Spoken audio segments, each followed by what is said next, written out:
driven decision-making, Jamaica swiftly moved to reopen its borders in June 2020 to mitigate the negative economic and social effects of the pandemic.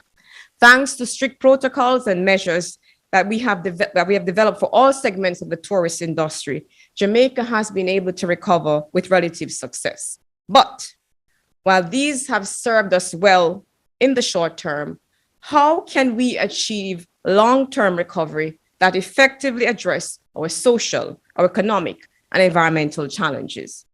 How do we ensure that future society can withstand disruptions like those brought on by COVID-19, or just about any other external shock that might present itself, be it economic, technological, or environmental? As we seek to put the worst of the pandemic behind us, sustainability, resilience, innovation, and digital transformation have emerged as key features of the discourse on recovery. While the Sendai framework calls on us to build back better, we must now not only build back better, but also stronger. Today, the Honorable Edmund Bartlett, Jamaica's Minister of Tourism, and a distinguished panel of experts will offer their perspectives on how we can leverage resilience building and disaster risk reduction to future-proof our tourism ecosystem. Minister Bartlett has been a strong global champion for global tourism resilience, and the panel boasts thought leaders and practitioners in the fields of tourism and disaster risk management. Together, they will contribute to enriching action-oriented dialogue towards resilience in the sector. I thank you once again for joining us, and I look forward to fruitful discussions during today's seminar. Domo arigatou gozaimasu. Thank you very much, Ambassador. In 2018, Jamaica hosted a global conference on tourism and jobs. One of the calls from that conference, from the stakeholders there, was the need for a center or a body or an entity to focus specifically on tourism resilience for sustainable development. Resilience in and of itself was emerging as an important concept in the development lexicon. And as a result of that, there needed to be a focus on tourism and tourism resilience. So, Minister Bartlett had an idea of establishing a center. He met with the Vice Chancellor for the University of West Indies, Sir Hilary Beckles, and that was in 2019. In 2022, today, I can report that we've established 6 centers, some of which are fully operational and others are moving in that particular direction.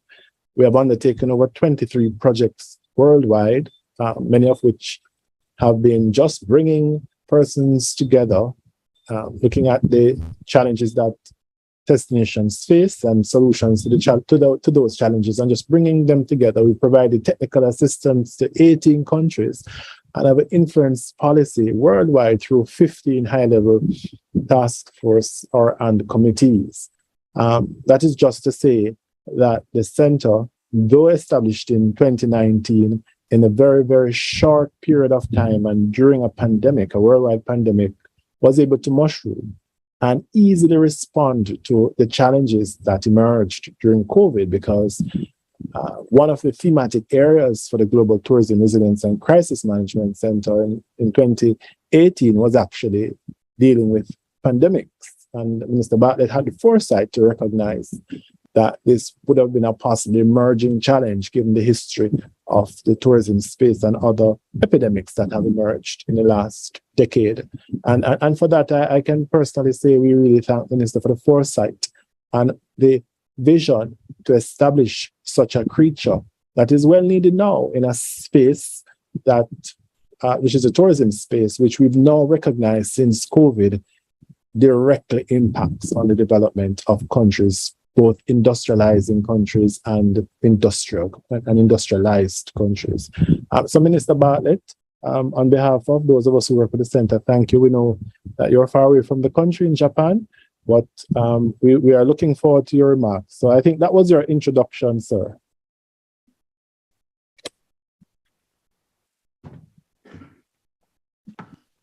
Thank you for that very unusual and special introduction.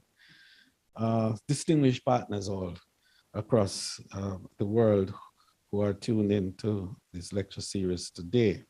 It is indeed, I think, a momentous period in our development as a human family, as we are attempting to recover stronger, better, and more resilient from perhaps the most existential threat that Anthropocene Earth has experienced. So whilst we recognize tourism over the years as being a very resilient economic activity, its vulnerabilities are equally well known. And so today's lecture will seek to look beyond what we have known and to focus a little bit on what we need to know to ensure that this great industry continues to be the driver of economic recovery globally, but in a more inclusive way, and one which enables the resilience to express itself fully in sustainability of a sector, and indeed a species in the end that is vital to the world. So while the global tourism industry, I think, has been traditionally described as resilient on account of its demonstrable capacity to recover quickly from past shocks, the industry is equally vulnerable to cyclical shocks of various types. Increasingly, the disruptive forces threatening the sustainability of the global tourism industry have become more sporadic and wide-ranging. They include natural disasters, climate change impacts, epidemics and pandemics, cybercrimes, political instability, terrorism, wars, and economic crises. Indeed, the ongoing pandemic over the past 2 years has tested the presumed resilience of the tourism industry more than any previous disruptive event in modern history. It has forced all destinations, irrespective of size, location, and attributes, into indefinite survival mode. It has presented challenges that national, regional, and global stakeholders have been unable to respond to with only degrees of confidence or certainty that have characterized them in the past. It has also heightened consciousness that the global tourism sector can no longer be taken off guard by disruptive events as it prepares for a future of more uncertainties. Instead, the whole industry is called upon to adopt a methodological, collaborative, and institutional approach towards resilience building. Indeed, in the wake of the COVID-19 pandemic, the attitude towards resilience building among stakeholders of tourism can no longer be discretionary. Resilience building has to become the most important catalyst of the survival and the competitiveness of the post-COVID-19 global travel and tourism industry. Since the pandemic started, many destinations have unveiled a number of action-oriented measures to drive the recovery of the tourism sector. There has been a frantic exploration of innovation, synergies, and creativity to ensure that destinations remain open for business in a safe and healthy environment.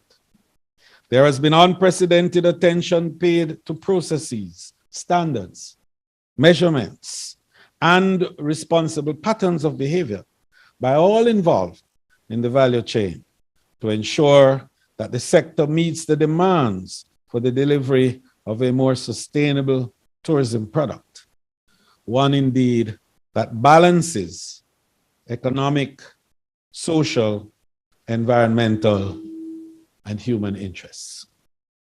Overall, therefore, As an unavoidable consequence of the pandemic, stakeholders have also been forced to contemplate more profoundly the current challenges and future needs of the tourism industry and how we can respond in a decisive manner. Years of accumulated wisdom have also indicated that travelers' perceptions of destination attractiveness and security can be easily impacted by even minor disruptive events, let alone major ones. Climate change in particular, and its consequences, such as extreme climatic conditions, sea level rise, and biodiversity loss, has been singled out as the most urgent threat to both marine-based and land-based tourism, with small island destinations such as those belonging to us in the Caribbean, and I speak as a Caribbean man at this moment, considered, of course, to be among the really specially vulnerable. Given, therefore, the context provided, disaster risk management, I think, plays a crucial role in the sustainability of competitive tourism ecosystems. The process enables destinations to address disaster risks that may develop in the future based on current and past experiences and the lessons learned. It measures the readiness of destinations to manage disaster risk along 4 key dimensions. 1, hazard awareness. 2, exposure. And 3, vulnerability and capacity. At the recent expo, at the round table, ministerial round table, made the call, a call which I think has resonance, for a fund to be established, a tourism global resilience fund, in order to respond to some of these 4 points that I've just enumerated. I hope that that will take on some legs from this most resilient country in the world, Japan, and resonates across the world with positive responses. Ultimately, taking account of these 4 elements of disaster risk management will enable destinations to better map and reduce disaster risk and ensure tourism sustainability.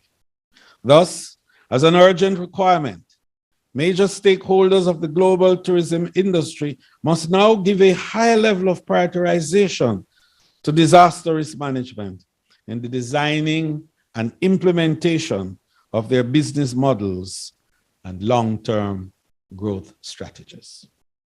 Crisis or risk management, however, must be approached as a cycle or as a process with many complementary overlapping components, several stages and levels of input and progression.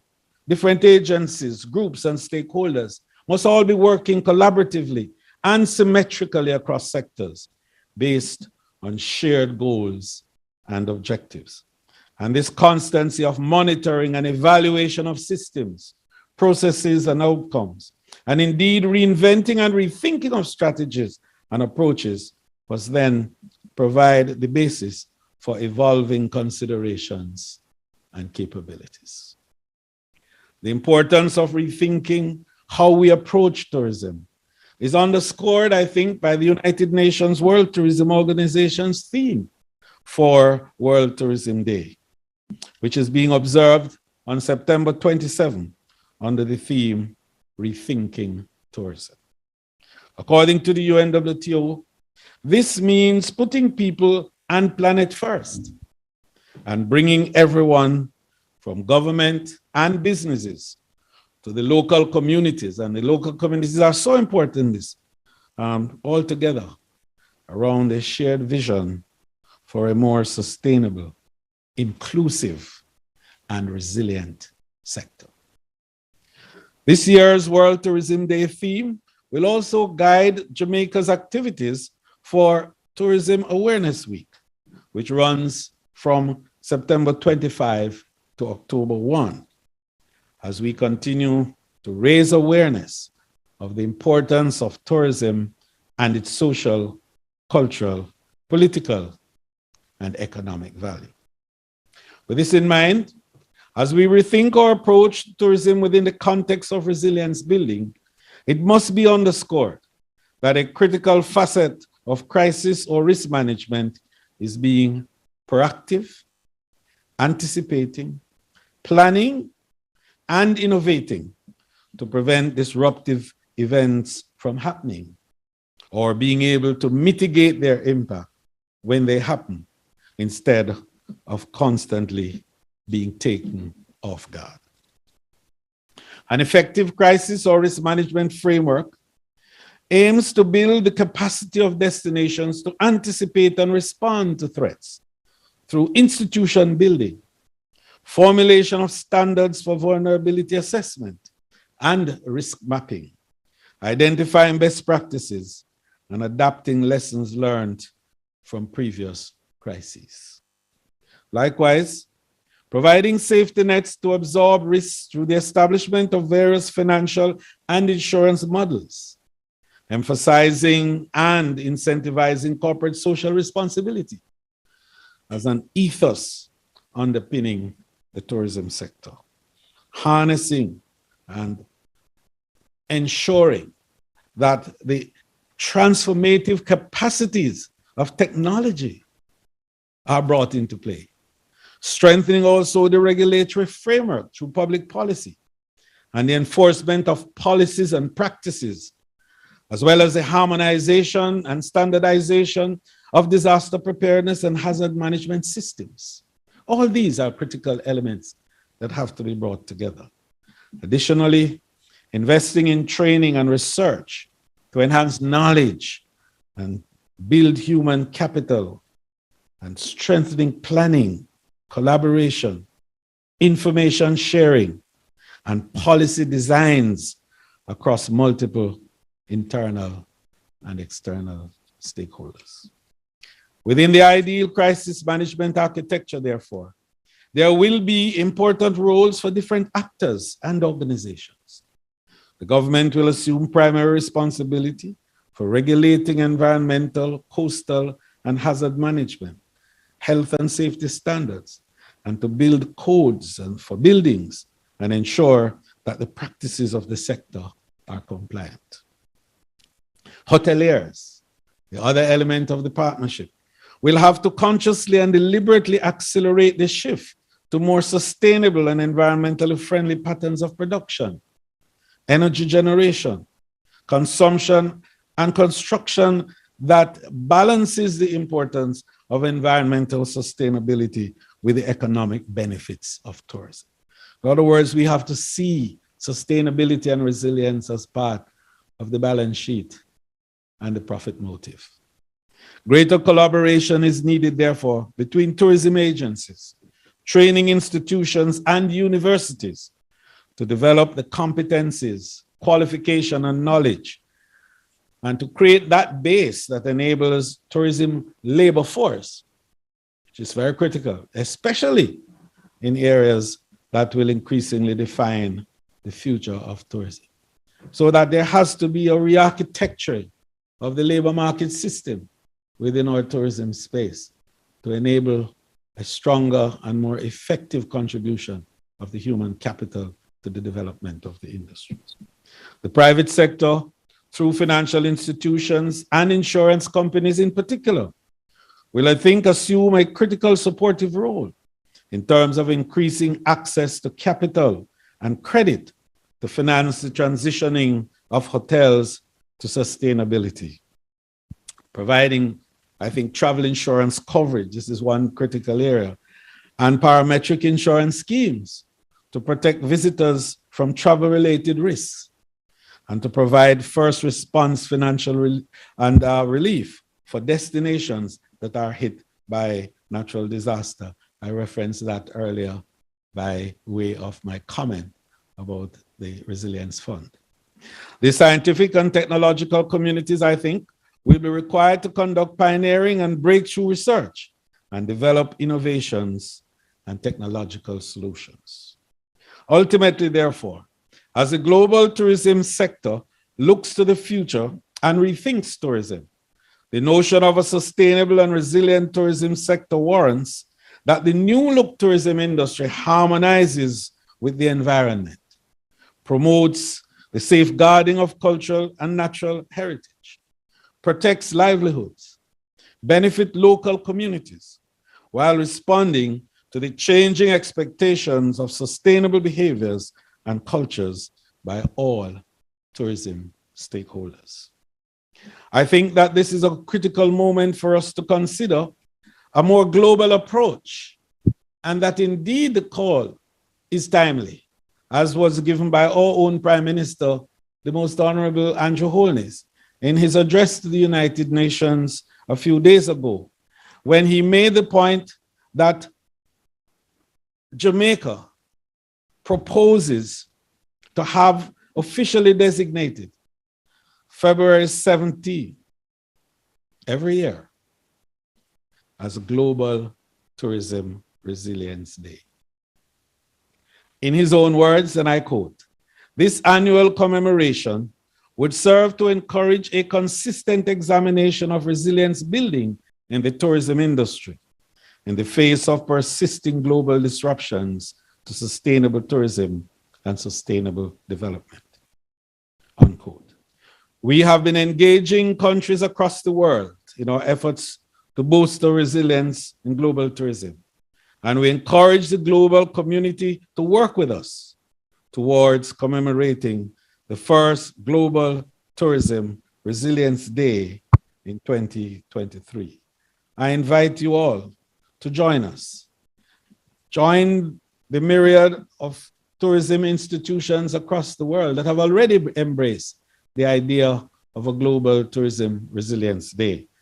And let us all meet in Jamaica on the 17th of February, 2023. May today's discussions not only please and satisfy the need for a building of rigor and the strengthening of the quality of discourses around the two most important pillars that predicates our future: resilience and sustainability. I thank you.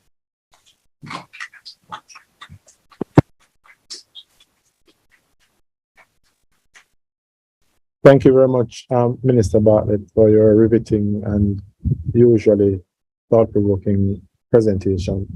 I would like to now invite Mr. Takamatsu, our first presenter. Mr.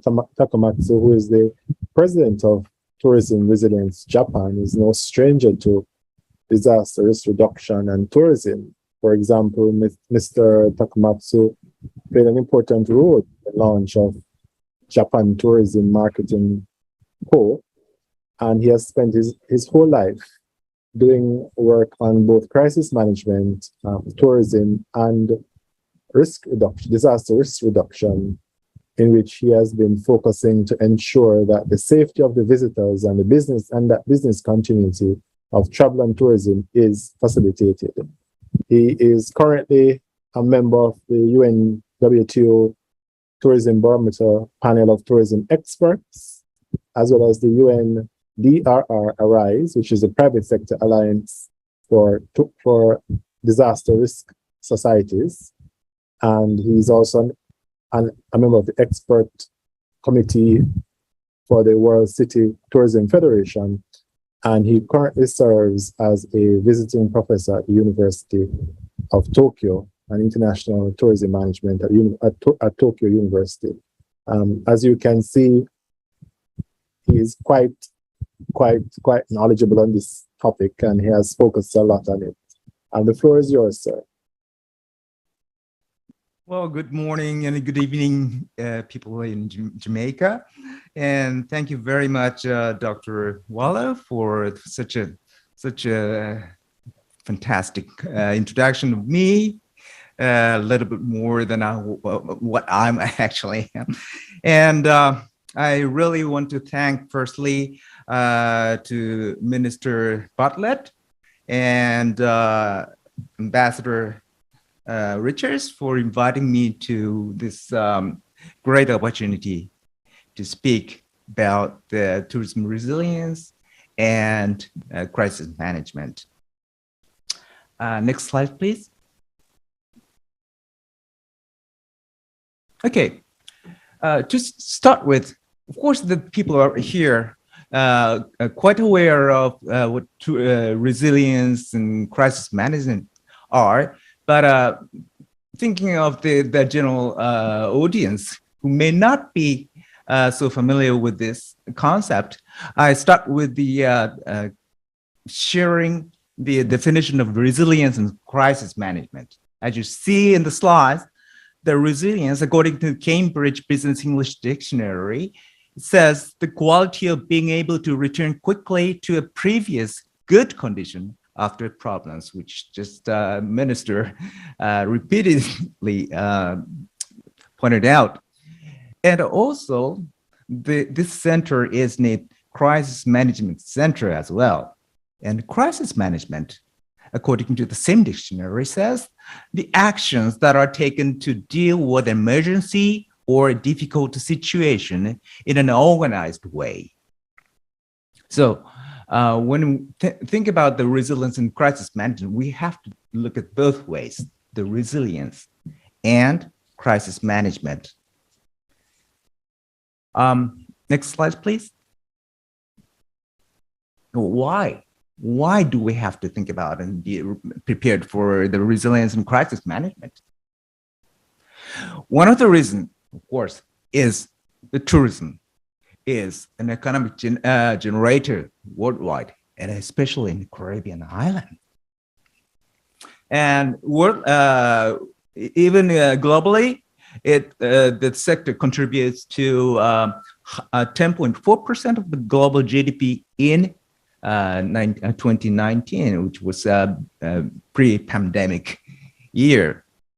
And it supports 1 out of 10 jobs in the world, accounting for 330 million worldwide.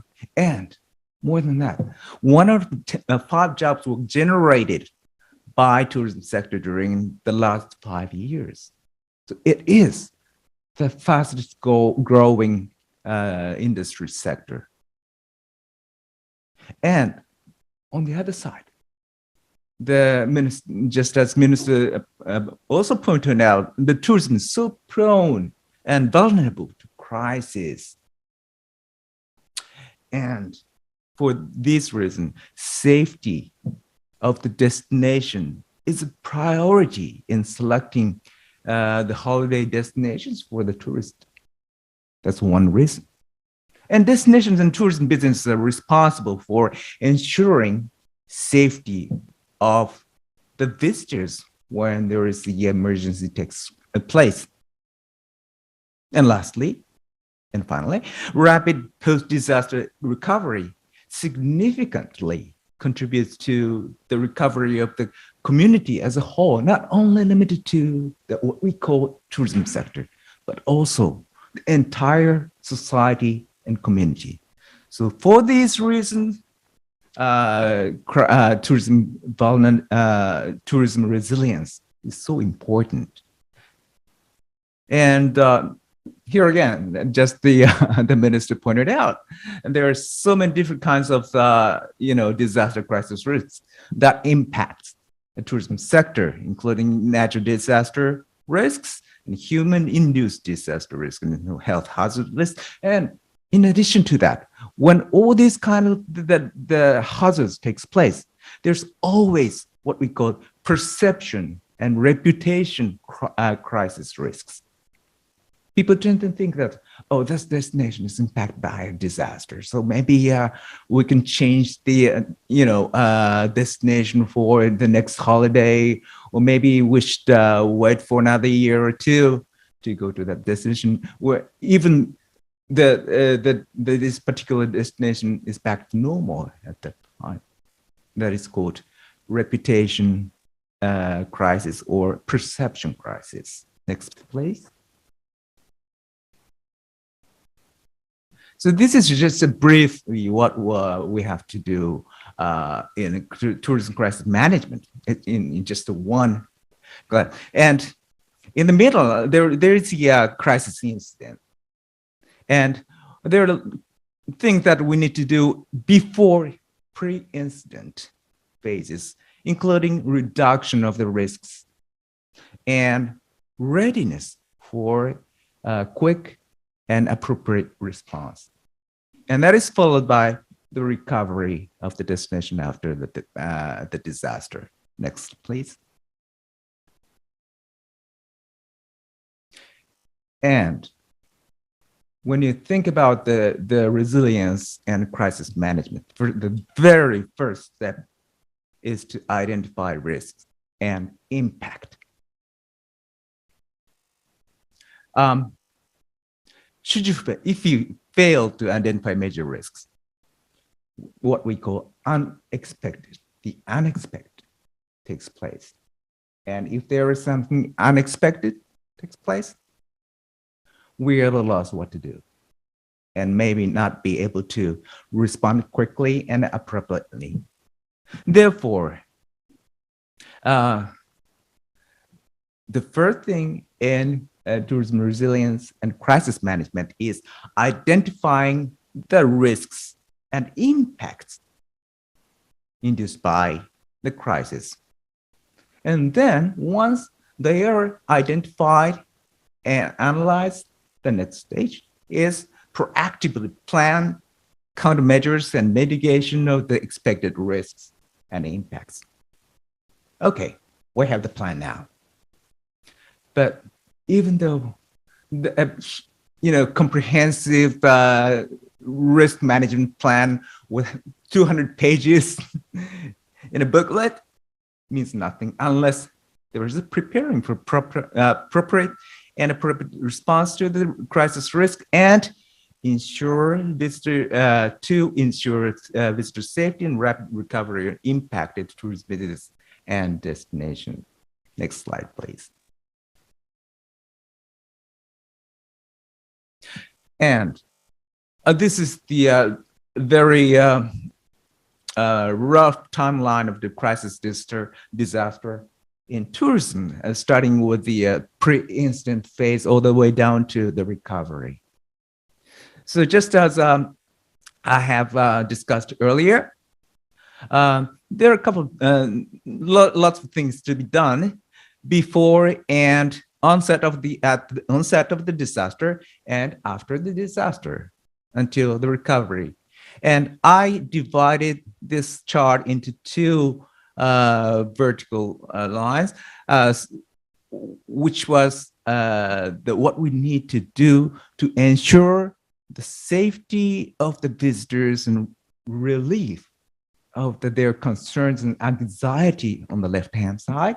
And on right-hand side, business continuity and recovery of the tourism-related businesses and also the destination communities. So especially from the tourism business perspective, we have to look at both sides. Safety of the visitors, the confidence of the visitors. On the other hand, we need to go on our business even if we experience the emergency. Next, please. So right here on the other pink shows the what we do for the visitor safety, and on the right hand side is the business continuity. And when you look at the circle, a square on your left hand side for the visitor safety relief, it is very limited in time. It takes only for a few days after the incident takes place. You have to really concentrate in ensuring safety after maybe few days after the incident, and then the visitors will not be there anymore. They will return home safely, and if they are, return home safely, the activity for the visitor safety is done, complete. Then, or there's the long mission of continuing your business and recovery of the destinations as well as your business operation. Next slide, please. And as I first said, it's critically important to identify the risks and impacts to the visitors, for example. When you take an example of earthquake, there are lots of risks, takes place, maybe the buildings collapse, or something falls from the window, broken, glasses, and then the impact to visitors are injuries and, well, sometimes death. And the earthquake takes place, and there is a continuous aftershocks, and it's really terrifies and concerns of the safety of the visitors.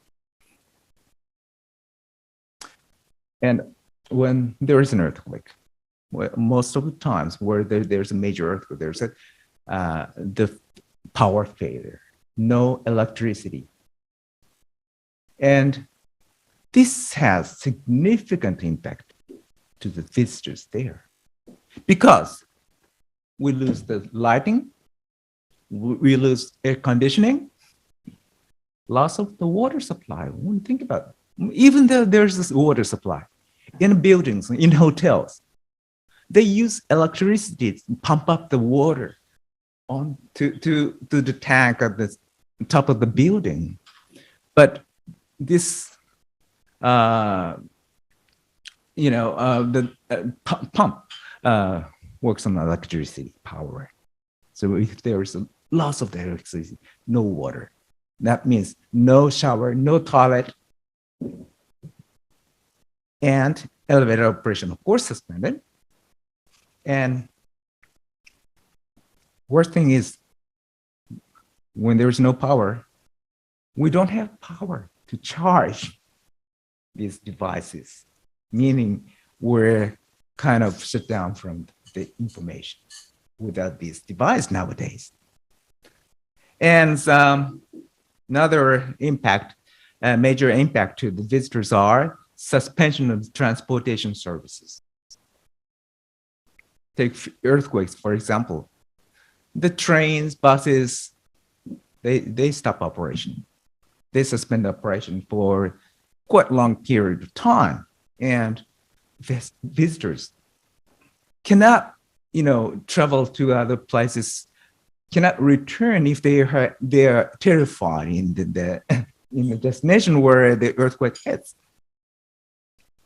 And in addition to that, there will be a restriction on making calls, because there are too many calls and mixes of the telecommunication system, and they just shut down all the outgoing calls. So there's a big impact on the communication, meaning collecting, getting the information about the disaster or situation, and also communicating to your families and the people concerned that you are safe or whatever is happening. Next slide, please. And visitors, no matter what the emergency is, these are general concerns. So these are not critical risks for the safety of the lives, but still, they're very much concerned and anxious about what's going to happen to me. Like, how can I ensure my safety? What do I have to do to stay safe? Or what about the safety of my family who are just out there, or how to travel home and onward? And I couldn't get enough information, especially in our own language. And lastly, where can I get food and water? Next slide. Next slide.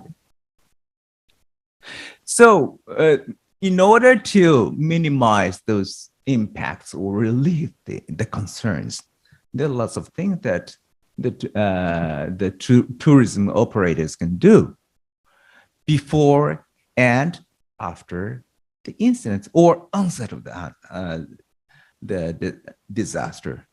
For example, in case of maybe earthquakes just strike unexpectedly, but think about the hurricanes. You know that hurricanes are, approaching in a few days before. So during that time, maybe you can provide the emergency alert to the visitors there or those who are planning to come over to return home earlier than planned, or maybe wait until the hurricane is over, or you can also eliminate the risk factors that may have the major impact to the visitors, like taking out some of the things that may be blown out from the wind gust by the hurricane, so that they won't hit the visitors there. Or at the onset of the disaster, of course, you can make a safety instruction to the visitors and clients there and lead them to shelter for evacuation or something. And after the first shock of the disaster, you can provide situation information on the situation and provide shelter for the visitors. And you also need to support their communication, both getting the information and also outgoing communication like telephones. And finally, when the situation is settled, you do want to assist the visitors go home.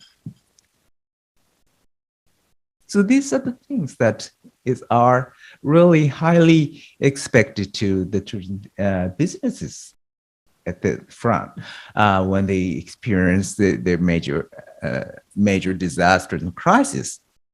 And the impact to tourism business, these are mostly business continuity risks for the business continuity. Maybe there is physical damages on the properties, buildings, whatever. Then they have to suspend their business operation. And maybe when there is the information of the disaster taking place one destinations, there will be a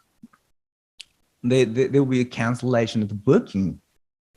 Just a huge number of the cancellation coming in, and after the crisis, there will be sharp decline of the visitors that we have just experienced over the last few years, and that will end up with the significant decline of revenue and operational losses of the businesses. Next slide, please.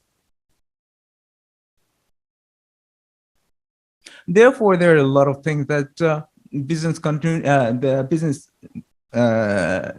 tourism business can do to mitigate the impact of the crisis to their business operation. And especially, really have to think, just as the minister mentioned, financing is the key to the business operation. Even if there's no physical damage to their properties or whatever, there is a sharp decline of the clients and revenue. That means you will be out of the cash flow. So immediately after the disaster event, the number one thing of the management of the tourism business have to do is securing working capital, money to continue running the operation. And also, another very, very important thing is to secure the employment of your people. Because the tourism businesses are nearly 100% dependent on the works of the employees, the services they generate, they provide. So when after the crisis, if the employees have the concern, well, am I going to, can I stay with this organization and this company, and maybe I will lose jobs or something? And without those concerns, they are very likely to leave their jobs. And after the recovery, even the properties and facilities are back to normal. There's no one to serve the clients. So securing the employment is another very, very important factor for business continuity. Next slide, please. And in order to ensure prompt and appropriate response immediately following a crisis event, we need crisis management plan with manuals and business continuity plan, we call BCP. And with that, we need to have education and training and drills to your organization, employees and staff. A few years ago, I had a very good conversation with the risk management manager of the Qantas. And what he told me was very impressive. We have many thousands of different manuals, and our crew just learn everything here in the brain. They read and understand what they have to do, but we're not satisfied with that. We train the crew until the muscles learn. That's the most impressive word I heard from the Qantas guy. And it's very true. And do you know that Qantas has been regarded as the safest airline in the world for the last more than 10 years? That's a secret behind this. They train the crew until the muscles learn, not just the brain. And being ready involves more than making plans and running an occasional drill, says the PATA, and readiness nips potential crisis in the bud. Next slide. And finally, the recovery. PATA also says that returning to organization to normal after a crisis and have visitors returning to crisis-affected destinations as quickly as possible. So post-crisis recovery includes infrastructure, supply chain line, and transportation back to normal, and tourism services operation back to normal. So these are hardware and also software of the operation back to normal, and perception and reputation of the affected destination. This is also very important, as I said earlier. And visit traffic and tourist revenue. And next slide, please. And the key to the tourism recovery marketing is communicate to the market that the affected destination is back to normal and safe, and today may be healthy. And also another communication is that visitors are already back enjoying tourism as much as they did before the incident. To show them, tell the rest of the world that we already have the tourists back here and they are really enjoying this destination. And share what the actual visitors feel about the affected destinations after an incident to the potential visitors with concerns to this. There are lots of people who tend to think that, oh, can I go there? Can I go to Jamaica after the incident?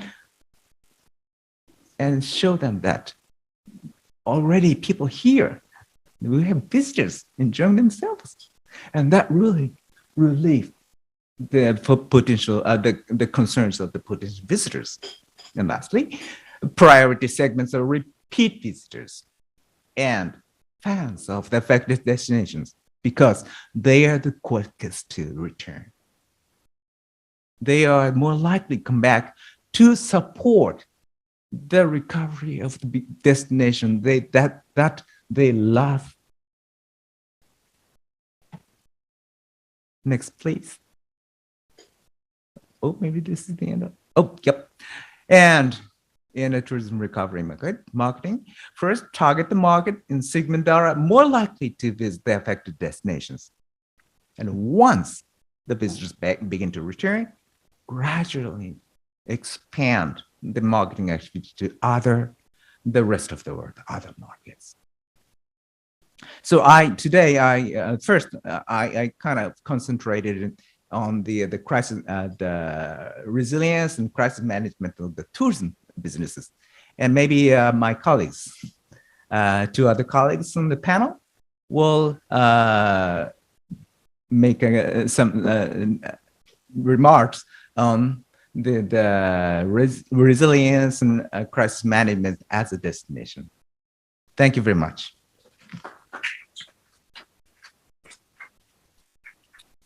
Thank you very much, sir.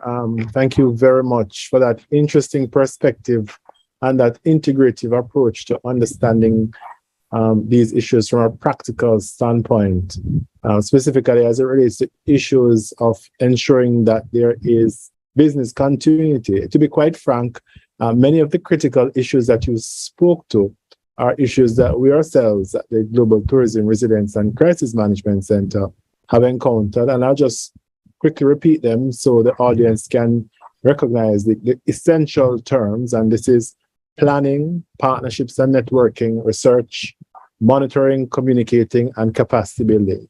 And these are the key takeaways for me in terms of looking at how we integrate the two towards achieving sustainable development. Our next presenter, Mr. Nakamura, I've had the pleasure of meeting.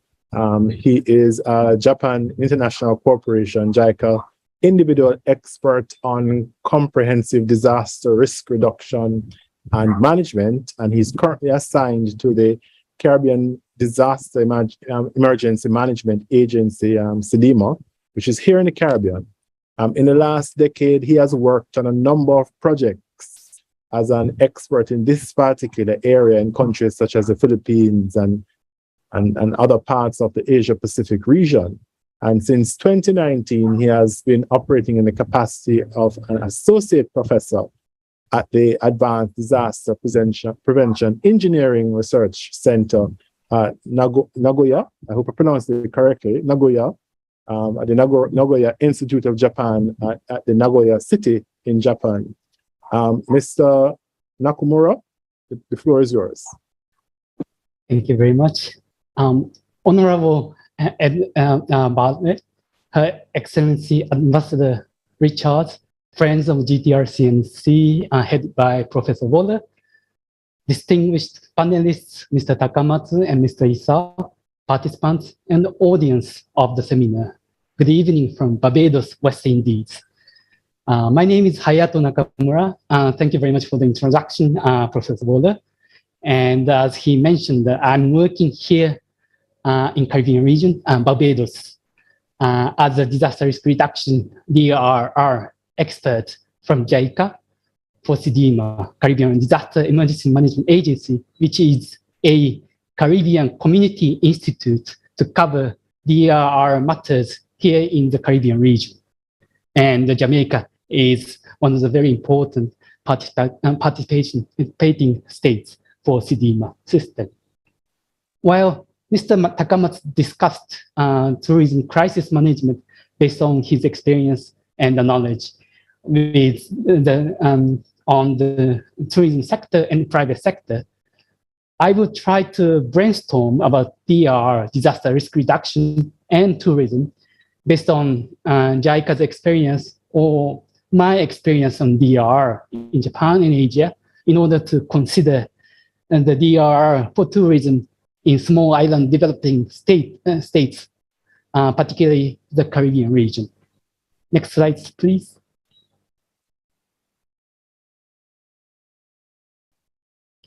Okay. I believe that those of you in Japan already know about JICA, but JICA is implementing official development assistance, ODA of Japan, with the scheme of granted, yen loan, technical cooperation, and other various schemes, including the dispatch of experts. So that I'm one of them. Under the JICA's vision, leading the world with trust. And trust derives from, of course, Japan's economic and social development experiences, as well as mutual understandings with our partner countries, such as Jamaica. And we have implemented various projects from hard to soft. Hard infrastructure includes such as the underground railway in Istanbul in Turkey, the international terminal of Hanoi Noi Bai Airport in Vietnam, and the flood control facilities in Metro Manila, Philippines. Next slide. No, sorry, not before that. And while we are covering the 150 countries in the world, the Caribbean region, JICA has offices in St. Lucia, Dominican Republic, Jamaica, Belize, Haiti, and I missed here on the slides, but we also have an office in Cuba, La Habana. We're waiting for the arrival of the tropical storm Yang at this moment. Next, please. DR, disaster risk reduction, is one of the important areas that we are working on the ODA works. As Japan itself implementing various disaster risk reduction works within our country historically. Japan has hosted all world conferences so far on DRR, namely Yokohama, Kobe, and Sendai. But the most important thing is that DRR in the Japanese language literally says prevention and mitigation, which is pre-disaster action. So our works focus more on pre-disaster action while we try to comprehensively the DR process as a whole. Next, please. Thinking about the nature of DR works, DR contributes to economic development by minimizing potential losses, as shown in the figure. So that for those who are working in the private sector, DR seems not so fun compared to the measures to expand the gains by marketing. But it is not the cost, but rather the investment in order to sustain the business. Next, please. If I explain about DR cycle from the point of view from the public and the DR sector, there is a slight difference, but an important difference from what was explained by Mr. Takamatsu. Crisis management in the private sector started with the crisis management plan, BCP, and awareness, as stated so far. But from the public sector point of view, it is very important to reduce the risk tangibly. So that making sure about the target risk, such as floods, landslides, and through the thorough risk assessment, and we try to mitigate or reduce the risk with various ways, such as flood control or other infrastructure. Then relevant readiness or preparedness, response, and the recovery action may be implemented. When recovery, adding to the back to the normal, as which was explained by Mr. Takamatsu. But we also echo build back better, as Ambassador mentioned in the opening statement, so that we do not have losses with similar hazards in the future. So that is the part probably the reputation management for the tourism sector, I believe. Please note that the flood control of Montego Bay, which is one of the Jamaican tourism destinations, was implemented under Japan's ODA in 20 years ago. And I hope that it supports the tourism business in Jamaica at this moment. Next, please. Disaster risk reduction is not only to do big projects like flood control or there is stoppage or construction whatsoever, but avoiding hazard risk is very important factor for the businesses. For instance, the updated City Planning Act of Japan urges the relocation of the hotels from the disaster warning areas, as shown in the slides. Of course, I understand that it's very, very hard decision or hard measures for each businesses, but it's very important that to make tangible actions for disaster risk reduction. Next, please. And thinking about the tourism in the Caribbean region, coastal hazards are one of the most impacted matters. So coastal management is essential for the region. Taking a nature-based solution such as mangrove planting or civil works intervention, at least it's important to seek better solutions based upon the local condition. Next, please. Conservation of the destination should be not limited to the beach, but the cultural heritage is also important. DRR of cultural heritage is not prioritized in terms of humanitarian relief alone, but it is critical for spiritual and, of course, tourism recovery. And I understand that UNESCO is echoing the DRR of cultural heritage in the international community. In Japan, based upon the fire case in the past, January 26th is set as the day of fire prevention of cultural heritage. Next, please. While Mr. Takamatsu touched on business continuity planning, but from the public sector point of view, safe and resilient infrastructure, such as logistic infrastructure, is crucial. And the resiliency of those infra facilities, including operation and maintenance, should not be compromised for the public investment. Next, please. So, so far, the discussion, what I have made, seems like from the business sector point of view, so that it feels a bit far. However, I think we can make new value through DRR and the tourism with the synergy effect. For example, in the recovery process, so that it's a build back better process in the of the Tohoku region, people found unique value in the locality through fishery and agriculture products, which are utilized for tourism opportunities.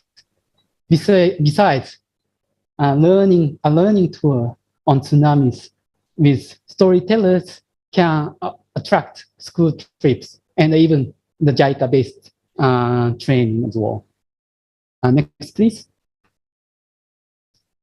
Considering about St. Vincent and the Grenadines of the Caribbean region, or some other volcanic small island states, which sometimes we're having a volcanic eruption. St. Vincent and Grenadines the last year. So that I can highlight the example of the Toya Usu Geopark in Hokkaido, which erupted in the year of 2000. After the eruption, they conserved the remaining ruins, the damaged hospital, and the housing units as an eco museum. Then in 2009, they registered the area as UNESCO Global Geopark.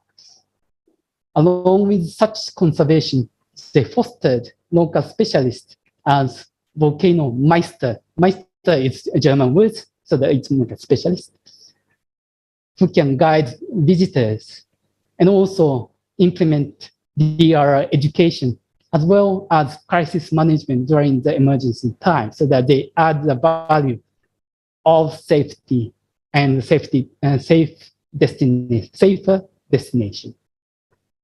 Next, please. In order to tackle emerging DRR issues in the tourism sector, enhancing innovation, which was also already explained by the minister, is also quite important as a catalyst for making synergy effects between the two sectors. This is the example of the preparedness of the shelter in one of the labs of my university, Nagoya Institute of Technology, but it's done by other professor, Professor Kitagawa, who is a designer, architectural designer, has developed a methodology to build a durable house as an instant house, so that it takes only 1 hour to build a house. And it was considered to arrange the shelter during the emergency time. But it can be used as a glamping or COVID-19 physical distancing booth or advertisement materials. So that's one of the innovations at the moment. Next, please. Lastly, I would like to emphasize the importance of a regional coalition. Tohoku examples shows that while the tsunami affected area was quite limited in the region, the tourism recovery or tourism promotion was implemented under the name of Tohoku region. And I myself joined one of the events, and I could find the various unique features during the marathon. Sorry that I didn't put the scenery of the water station or food station because I was running, but the food that I put there at the goal point, and they served sake and Japanese rice wine or various foods as well. But not only there, but in the water station, instead of water station, so that they provide the foods for various areas anyway. The next slide and the last slide. As a summary, as a part of the brainstorming so that, in DRR and tourism, so that I mentioned the investment. Investing DRR prior to the disaster event is very important. Even taking a bit longer term, but it is very crucial to invest tangibly. Then DRR plus tourism make new value. Lastly, I have emphasized the importance of the regional coalition or cooperation in the process of the gaining resiliency. I am looking forward to discussing DRR for tourism resiliency further in the panel. Thank you very much for your kind attention, and over to you, Chair. Thank you very much, sir, for that very solutions-based presentation, specifically focusing on the dynamics that businesses, tourism businesses in small island developing states, particularly those in the Caribbean, and you were very clear that you are familiar with the challenges in the Caribbean that they face. Many of these countries, as you know, are tourism dependent for their economic prosperity, but at the same time have to balance that prosperity with their immediate and their global environments. And it was very interesting that you highlighted and drew attention to the importance of investments as a mechanism to try to see how best to raise the necessary resources to be able to and focus specifically on the issues of trying to ensure that balance. So thanks. It was quite a very thought-provoking and interesting presentation, and I'm looking forward myself to some of the questions that may arise from the presentation. Our next speaker is Mr. Rajiv Isar, who is a policy specialist in disaster risk reduction and recovery for resilience building. And his other areas of expertise covers disaster and climate risk governance, urban risk management and resilience, local and community risk management, mainstreaming risk and development. Rajiv has around 20 years of experience of working on disaster and climate risk related issues at various levels, global, regional, national, local. And he has worked with institutions such as the Rockefeller Foundation and the Executive Office for the United Nations Secretary General. He currently works at the United Nations Development Program, where he leads the thematic practice on urban and community resilience within UNDP Global Disaster Risk Reduction Team. Mr. Isar, your presentation is now. Thank you. Thank you so much, Professor. Honorable Minister, Mr. Bartlett, Her Excellency Ambassador Richards, esteemed fellow panelists, and ladies and gentlemen. Thank you so much for this opportunity to join you today to deliberate upon an issue connected to building the resilience of a key sector of our socioeconomic life, and which for many countries constitutes their economic mainstay, or even as a major contributor to their GDP. My distinguished panelists have already articulated many important perspectives, and I would like to carry forward the conversation by focusing a bit more on the changing risk landscapes, the imperatives of building the resilience in this context, and how risk resilience work has a close interface with sustainable development, especially in the tourism sector, and some actionable ideas that we can take forward from this discussion today to be further explored and elaborated upon as we move towards on this journey towards making our tourism sector more resilient towards different shocks and stresses over a period of time. Next slide, please.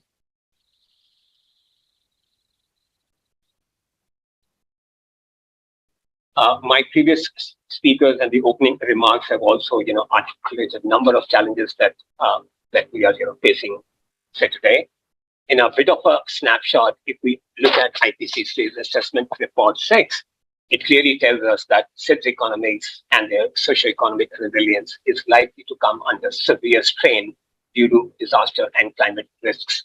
And these are further, compounded by the typical geography of the SIDS, the narrow economic base, and the high exposure, which makes them 35% more vulnerable as compared to other countries.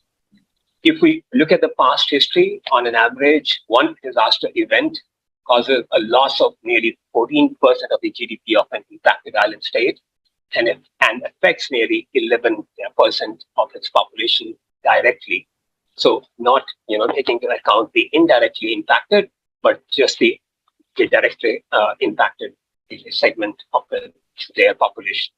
It is estimated that the cost of climate change in the Caribbean itself is likely to be $10.7 billion by 2025 and $21.9 billion by 2050, which is nearly 5 as of 2025, or 10.3% of the collective GDP of the entire region. So that's the kind of challenge that we are contending with.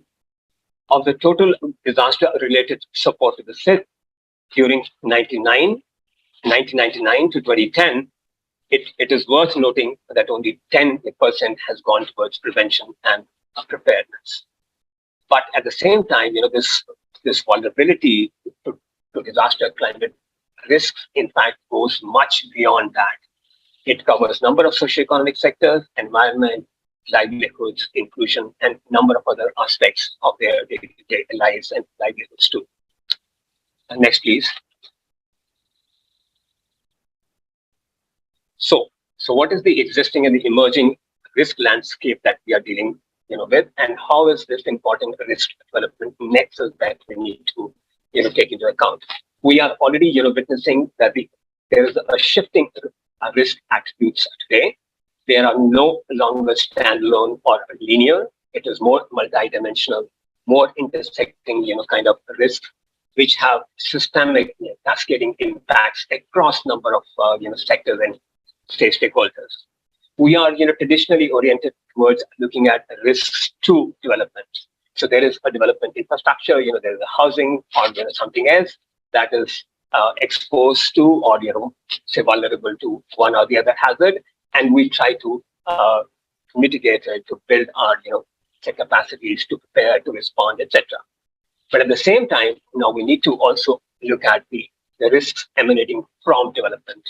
Because if we look at our different socioeconomic sectors today, the development choices and the decisions that we make today are the ones which are generating newer sort of risks or are trying to reshape and exacerbate the existing ones. So our risk management approaches need to take into account not just the risks to, but also the risks from development. If we look at our recent experiences, then we see that the scenario today is that there are shared risks and shared, these vulnerabilities. There is a similar set of risk drivers, which are underlying all risk typologies. So whether we talk of, hazard exposures, climate risk, conflict, fragility, or some of the other, socioeconomic challenges, as exemplified by the pandemic. So all this tells us that we need to better understand and assess the existing patterns of our exposure and vulnerability. There are certain pre-existing conditions that are common to these multiple typologies of risk, and we need to assess and understand them better to be able to devise appropriate strategies to address them. Next, please. So there has been a bit of a discussion on what constitutes a resilience. There is a UN Chief Executives Board, and there is, understanding of resilience, which has been defined as, sort of an ability. So there's an emphasis on the ability, part of that. Ability of individuals, sectors, communities, societies, nations, etc., to prevent, resist, absorb, adapt, respond, and recover. So positively, efficiently, and effectively, without compromising long-term sustainable development objectives. So that, there is a process and there is a journey towards a resilience, and it has an end, objective, which should lead to a sustainable development, realization. There are certain elements, which have been identified. So better understanding the risk context. That was, what I was talking about in the previous slide. The system interconnections. How is one, system or a sector next to the other, and what are these linkages, which tend to exacerbate the impacts over, a period of time? What are those sectors and stakeholders that need to be brought into this conversation, and what are the kind of the capacities needed to build a resilience? So the capacities identified for building the resilience are preventive, anticipative, absorptive, adaptive, and transformative. And all of these need to be backed up by some sort of resources. And it's not just financial. It can be technical. It can be knowledge. It can be research. It can be the ability to cope, to respond, and bounce back. So all these elements together, and these capacities together, build the ability of a system, of an individual, of a sector, a community, or a nation to move forward on a sort of a resilience pathway. This approach has been outlined in the UN Common Guidance on helping build resilient societies. Much more details and examples where this approach is applicable to different challenges, different sort of a risk context, etc. Next slide, please. Drawing inspiration there from our DRR and the recovery practice has 5 thematic areas that we try to focus on and contribute towards building the resilience. One is the actionable risk information. So that was the first thing. What are those analysis of data? So what are the risk context, damage and loss accounting system, the standard framework monitoring? How are we moving towards that?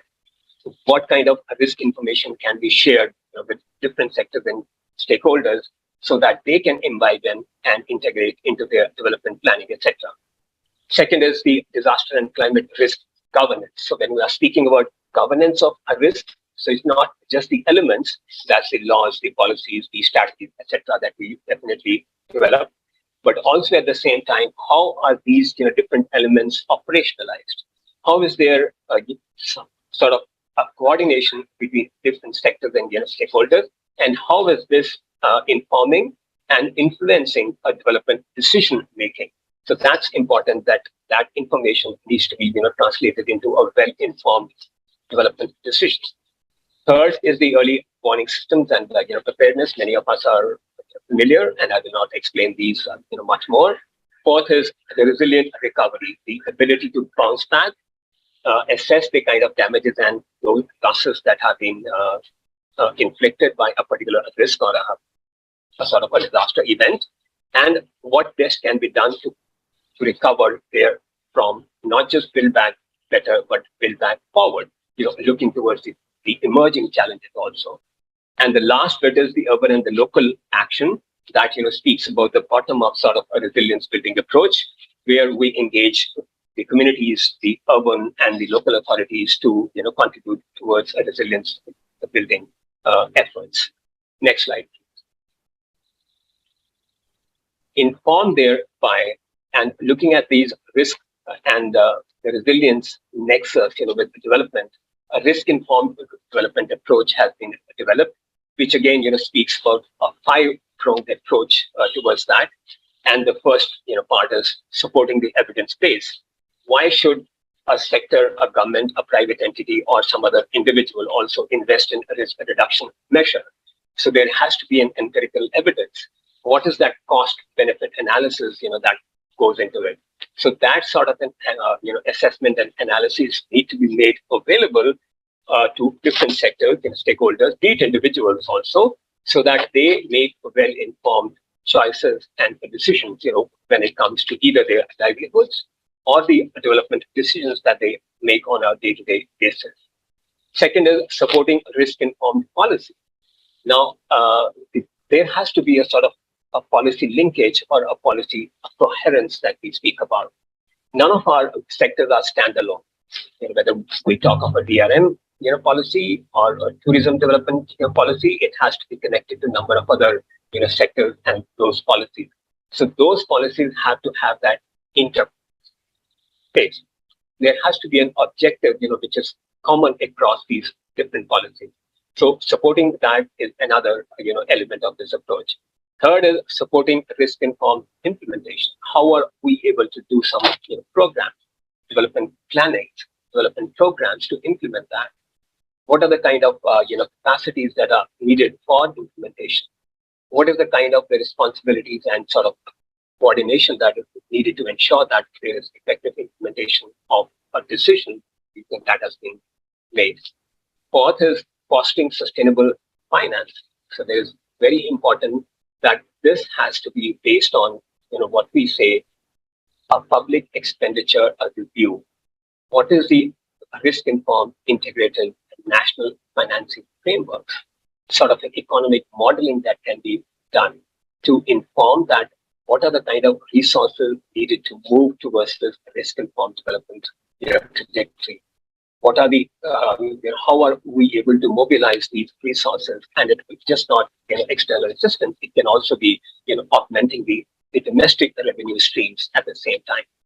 And lastly is to ensure that this risk-informed development approach is people-centered and stakeholder-driven. It's not just that some administrative entity takes a decision about that, but at the end, it has to be localized. It has to be institutionalized at the local level to ensure that nobody is left behind on this journey. So in a sense, that risk reduction needs to become a normal part of development and economic activity, more integrated into it and mutually reinforcing sort of approaches as opposed to standalone risk reduction work that we normally might be attuned towards doing. Next slide, please. So specifically coming to the tourism sector, many of us have already spoken about it, but just to recap a bit more, that tourism has been among the most affected sectors of economy worldwide during COVID-19. Speaking at a global level, there has been about a 44% decline in tourist arrivals in SIDS in 2020, and this was much higher in the Caribbean, going up to 67%. In 2021, the SIDS suffered an estimated 70% decline in the travel-related revenues, which were generated as the tourist inflows declined between 60 to 80%. This has high socio-economic implications beyond the tourism sector too, as nearly more than half of the workforce employed in this sector is women. So there's a household impact, and there's a family impact that we definitely need to take into account. And this decline in the revenues and the development investment is also, leading to lesser, investments in a resilience, building. If we do not have those revenues available, then you will not be able to have the resources to invest into that. And this is the more important because now we know that risks are, having a prolonged impact and a slower sort of a recovery, process. There are numerous examples. COVID has told us the ongoing, climate emergency and many of the prolonged, crises in terms of conflict, war, etc., that we see around us, and all of these, compel us to have a relook at these risk attributes and how they tend to play, with each other. Next, please. Now, taking into account Ambassador Richard's exhortation in the beginning that we need to have, some sort of an action-oriented dialogue, there are, certain ideas that we might take into account or analyze and explore more if we have to move towards building the resilience in the tourism sector. The sector needs to place resilience and sustainability at the heart of the business strategy. It should not just be, giving a tourist, product. It is more about how are we able to ensure these, qualities at the same time. Integrated risk analysis and resilience diagnostics.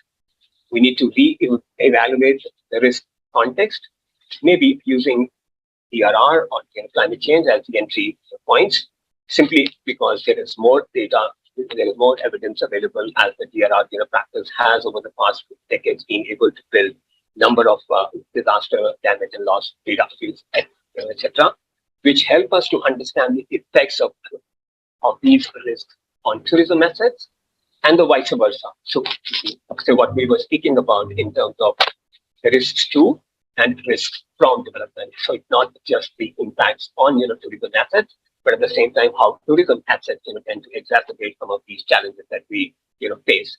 We also need to reorient investments in DRR and sort of a resilience building. As I mentioned in the previous slide, that over a decade and more, from 1999 to 2010, only 10% of the assistance spent towards prevention. So we need to increase that, and it should not just be a response-centric assistance from either the international community or the outside development partners.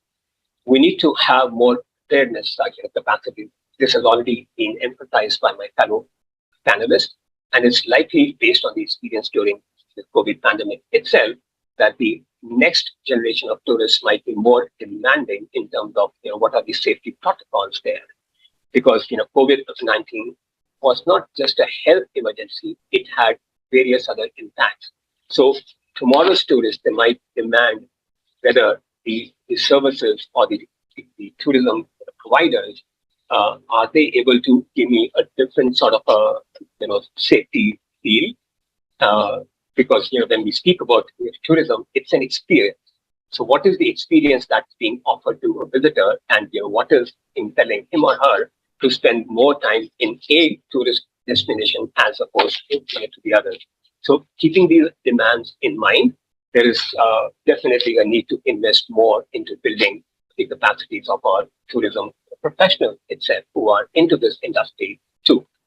Integrate all resilience dimensions. We normally, tend to focus a bit more on the physical or the built environment and tend to ignore the the socioeconomic, the environmental, and the governance aspects. But if we are speaking in terms of building the resilience, then I think all these four dimensions need to come together. We also need to reconfigure the ODA paradigm. Because currently, it is pegged to the income levels of the countries, but I think there is a time now to move towards a multi-dimensional sort of a vulnerability index. More vulnerable a sector or a country or a community is, the more support or assistance should be extended towards that, and not just based on the income levels of those countries. Next slide, please. We need to do development differently. So as I already mentioned, our development choices are today reshaping some of these challenges and these disasters that we are witnessing. So we need to move towards a risk-informed development, diversification of our socioeconomic assets, building more towards a knowledge economy. Our planning and the budgeting also needs to factor in the upstream, downstream, and intersectoral linkages. So how can, say, we have a tourism policy which does not take into account the water management or governance or the energy or food security, or how can we have a food security policy which does not connect to tourism or say water? So all these interlinkages across sectoral, what we are talking about in terms of a policy coherence also need to be factored into. Reorient the tourism offer. Honorable Minister was talking about the theme of rethink tourism. I think that's where this point clearly sets in. We need to look beyond the traditional notions towards and move more towards a risk-aware, nature and climate-friendly, equitable tourist destination. Are we oriented more towards a mass, low-end tourism products, or towards lighter, high-end touristic experience? So from an infrastructure centered towards more nature and people-centered tourism might be an approach that we need to look at. More improved policy and planning connect. So risk-informed tourism infrastructure, which also needs to be complemented by holistic tourism development plan. So the balance between sort of coastal experience or sun and sand sort of experience that are normally advertised vis-a-vis the carrying capacity of that particular coastline. Just mass tourism vis-a-vis sustainable. So some of these choices that we have to make and move forward towards that. Lastly, we have to make resilience building and risk reduction everybody's business. We need to take the risk and risk management out of the administrative domains. It's normally our thinking is that this is something for the government entities to do. We need to move out of that, engage the private sector, the technical academic institutions, communities to work more on climate change and ARR work. There has been a detailed work done on the resilience building in the tourism sector in this newsletter. The link is here in this. And with that, I would like to end my presentation and look forward to an interactive discussion. Thank you so much for your attention. Thank you very much, Mr. Isar, for foregrounding the risk moment in disaster risk reduction. It is a variable which, to be quite frank, I don't think has been thoroughly ventilated, not only with regard to issues of disaster risk reduction or sustainable development or climate change, but certainly in tourism resilience, which is an emerging element of an emerging moment of the tourism space. What I personally took from your presentation was the importance of the interconnectedness of risk, understanding the interconnectedness of risk, understanding stakeholders and their capacities, the importance of governance in connection to this disaster risk reduction, looking at issues of controls and coordinations and the different elements that impact on decision making, but more importantly, data analytics as an element of informed decision making in supporting policies. To be quite frank, and thank you for your presentation, excellent. All three presentations, in my esteem, are all moments that are synergetic, and I could possibly even go further and say that based on the presentations that they all converge And at that point of conversion, we recognize that the solutions, are emerging, and I have them here as capacity building, investing in the future, partnerships and linkages, monitoring, raising awareness, a data-driven approach, and recognizing the importance of governance. And that's my personal takeaway from all of the different presentations that we had here today. We're finally at that moment that we're taking some questions, and I don't know if we can take all the questions that I'm seeing coming in thus far.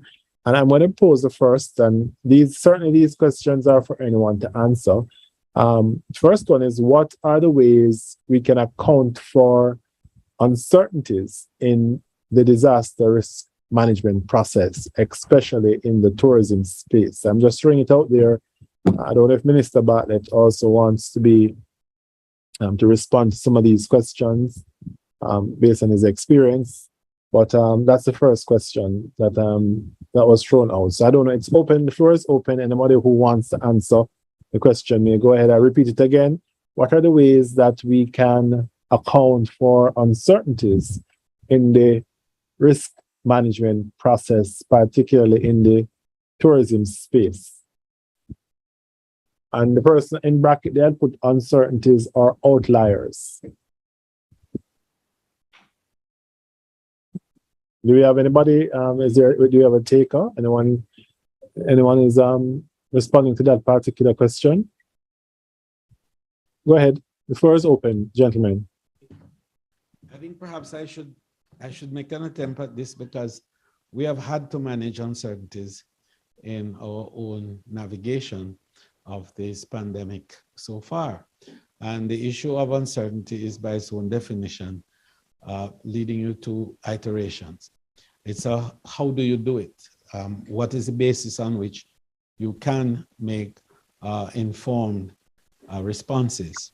What level of innovation is required in doing that? So we initially looked at the science, what the science said. We're guided by that. Then we are guided by what data said. And then what we do is to look at what the cultural and sociological space offers by way of traditional responses. Because almost everything that happens to you has a little bit of history that is tied somewhere there. It is often said there's nothing new under the sun. What happens is, how do you deal with those elements that happen to you? So I think managing uncertainty is pulling then on science. It's looking at data and what it offers, and then tradition and practices over time, and of course, innovation. So when you have information and data, how do you convert that to respond to the immediate practices, the immediate issues as they come before you?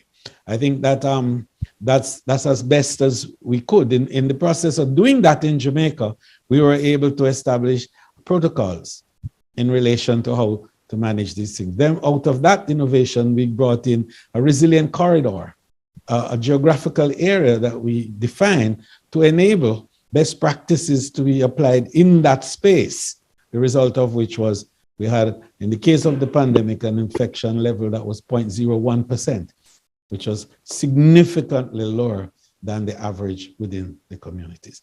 I think that perhaps that might offer some guidance. Thank you. Thank you very much, Minister Bartlett. Mr. Issar, I think this one is for you. Could you kindly expand on your idea of switching to MDVI to guide ODA, as opposed to the current practice of pegging eligibility for funding on a country's level of income? What would that MDVI look like from this perspective? Thank you so much, Shar. And I would also like to add on to what the Honorable Minister said in response to the previous question too. When we do a risk analytics and a resilience diagnostics, we normally take into account sort of known risks. There will definitely be unknown sort of risks which might emerge as we move ahead. And unknown or uncertainties might also be not just how the risks emerge, but how they, sort of play out in terms of their impacts, in terms of their, sort of a cascading nature. So our analysis of known risks and our investments in mitigating them, our investments in building the capacities to prepare, to respond, to recover, also enable us to meet some of the unknown, ones which might arise.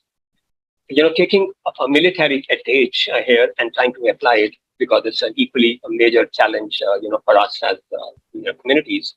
There is a adage used in the army trainings: the more you sweat in peace, the less you bleed in war.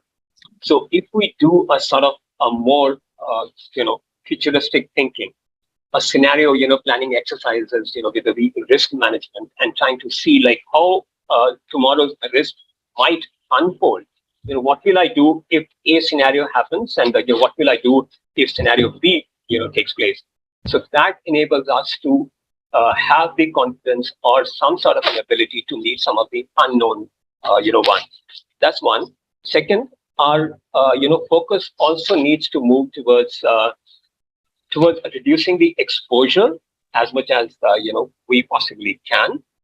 And another point important, which I mentioned in my talk also, was about looking at the shared vulnerabilities. So when we are looking at that, many of those are common across different risks and might also be the ones which will be underlying the future unknown one. So that's another way to address those uncertainties.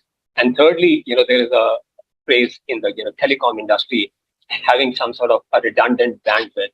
So we also need to have that redundancy or that bandwidth to be able to manage and cope with some of those uncertainties. And thank you for this question on the MDVI. It has been a recent discussion which has been happening at the international level, because today, if we are talking in terms of exposure and the vulnerabilities, there are many developed countries, high income countries, which are equally or more vulnerable than the other ones. Our international development assistance is today pegged to the income level of the countries. So LDCs, or low income countries, low and middle income countries, while vulnerabilities and our susceptibility to various challenges, to disasters, is not connected to the income level of a particular country or a community. There might be really developing or middle income or middle and high income countries, communities which might be equally susceptible, and many of the states are in that category itself. So should we continue to peg this international assistance to the income level, or move more towards what is the kind of challenge that particular country and a community is facing, and higher the challenge or higher the vulnerability, the more the need to extend the international support and assistance to that to manage it and mitigate it. So we're looking at, why does it say multi-dimensional?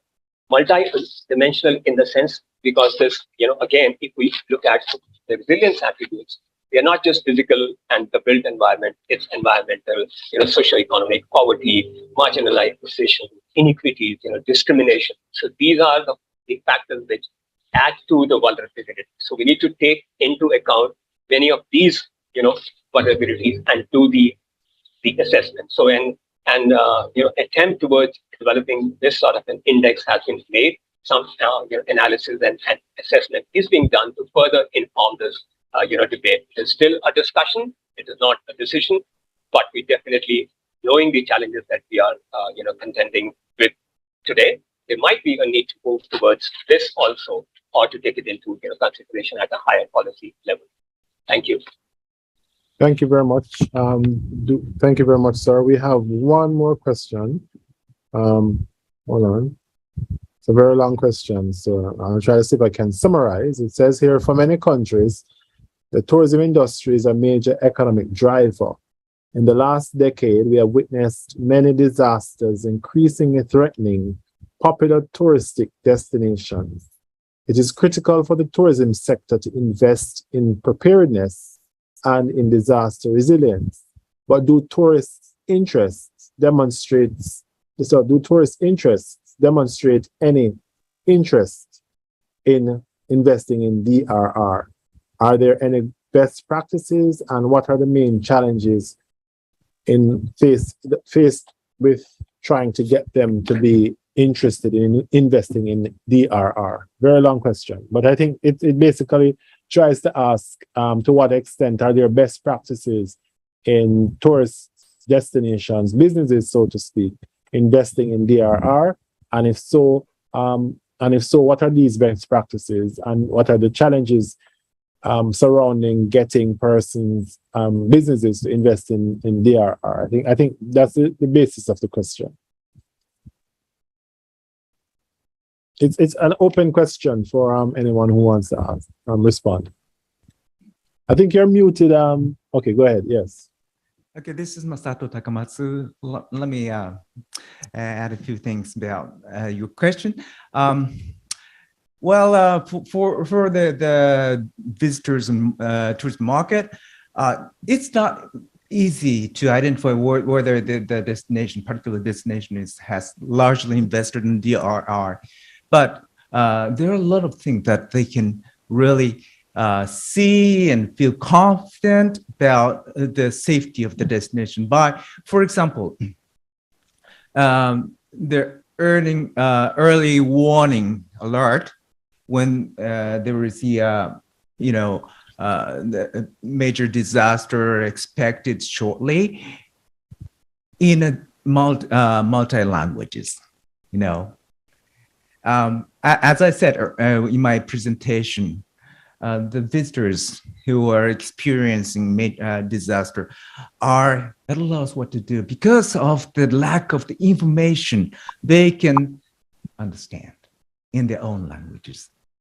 So this is one of the things. It's a very, very small investment or development, but still has a large impact on the building confidence to the visitors, and also the signage in the public space where they show the evacuation, shelter direction for the evacuation, or even in a destination like on a coastal resort, the signage to show the elevation for the sea level means a lot, because when there is a tsunami alarm, they know how high they are from the sea level, so that they can understand what where they should evacuate to the higher place, or they are still safe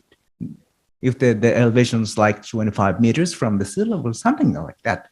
So likewise, for the entire community, maybe the investment on the resilience or the DRR is a huge amount of money. But in the tourism sector, there are lots of things that can be done in a very small amount of money, efforts that still can give the confidence to the people who are visiting there. And then that's, I think, the characteristic of the tourism sector and our businesses. Thank you. Thank you very much, sir. I want to add something, please, if I may.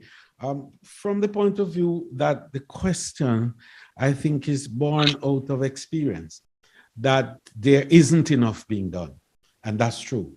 So this process of reimagining tourism, as we are trying to do now, should inform a new perspective on building DRR. And the public sector and private sector have to work together on this. In the case of my own experience in Jamaica, we have established a policy in relation to destination assurance. And that whole policy takes into account all of these critical elements that are now have to come together to create the synergies that enable safety, security, and seamlessness in the destination. And I think that it's a whole new ball game that is emerging. I think that the private sector is realizing that a critical part of their profit motive has to be resilience building. And they're doing that now far more in terms of not just building and the quality and the integrity of construction, and the type of designs, but they're also paying a greater attention to environmental, ecosystems and social ecosystems. So there is a greater involvement in the communities that are around. The social responsibility framework is strengthening. So I hear the question very well. I feel the pain of it because I know that it is true that enough attention has not been paid to it. But what we want to do in this whole new process of reimagining, as we recover, let's try to recover properly, better, and stronger. Thank you. Thank you very much, Minister Bartlett. We have time for one more question. Trying to choose which one of the questions to ask. What are some of the ways we can ensure that the interests of vulnerable stakeholders are included in risk planning processes? So let me go again. What are some of the ways that we can ensure that the interests of vulnerable stakeholders are included in risk planning processes? This is a question of governance and exclusion and inclusion.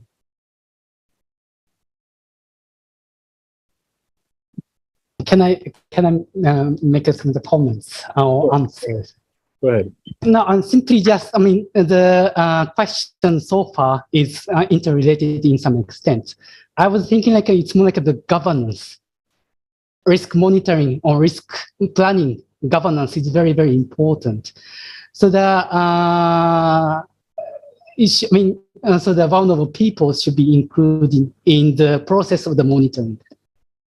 So that also ensures the matters for for uncertainty, of course, because it's not certain. That's why so that we try to monitor the situation whatsoever. So for any matters, so it's very, very important to see the governance, because risk reduction or resiliency matters, of course, the tourism, but in general for the DRR. We cover many sectors, so that even the UNDR's discussions, the breaking silos is one of the key for the arrangement. So the inclusion of the vulnerable peoples, so that will be the matter for the silos. So the tourism, social sectors or whatever, so that everywhere in any government or even the regional or international organizations, so that there is some silos. And when we have a discussion on DR, even the last original platform of the DR hosted by Jamaican government, so the breaking silos was one of the key elements.